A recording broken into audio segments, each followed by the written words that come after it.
I was asked to do a bris in Ashfield at this really lovely family. She was not Jewish, he's Jewish. They have two older girls. This is the first boy in the family. Yes, they're raising their kids Jewishly, but if it's okay with you, Henry, we're part of the Bu-Jews, the Buddhist-Jewish community.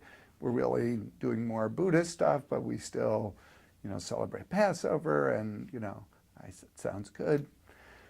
So I get up to, and he says to me, are you willing to barter? I'm an artist. And I said, gee, that sounds lovely. He said, well, when you come, we'll show you some stuff. So I come to this absolutely beautiful handmade home in Ashfield. He's a carpenter. He's built a lot of his home. He has all these absolutely beautiful pictures around. He said, pick any one. I have lithographs, if you like, whatever. I picked one that was over his bed in his bedroom. Just, it's a beautiful thing. Anyway, there are about 20 of us there, and he tells me that a lot of them have never been to a bris before. So I'm just about to start. And he says, Henry, is it okay with you if I do a sage ceremony? I said, sure, Bob, anything you want.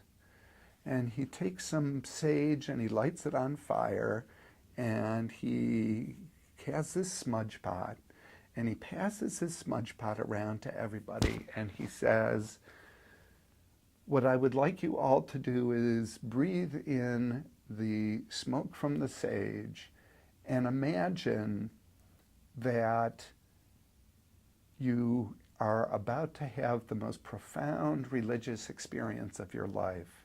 Imagine that the possibilities are limitless, and you are here at the edge of the world with God and me and Henry and all the people that you love. And the smoke goes around and lifts us all up to this completely other place.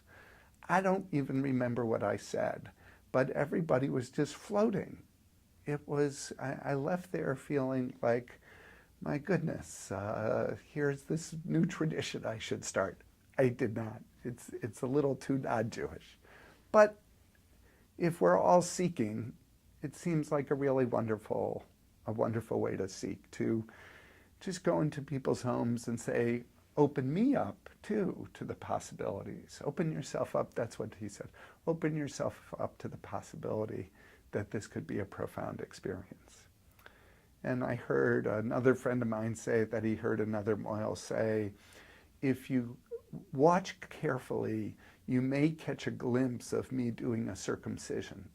But if you close your eyes and are thoughtful, you may see and be a witness to the act of covenant between God and this family.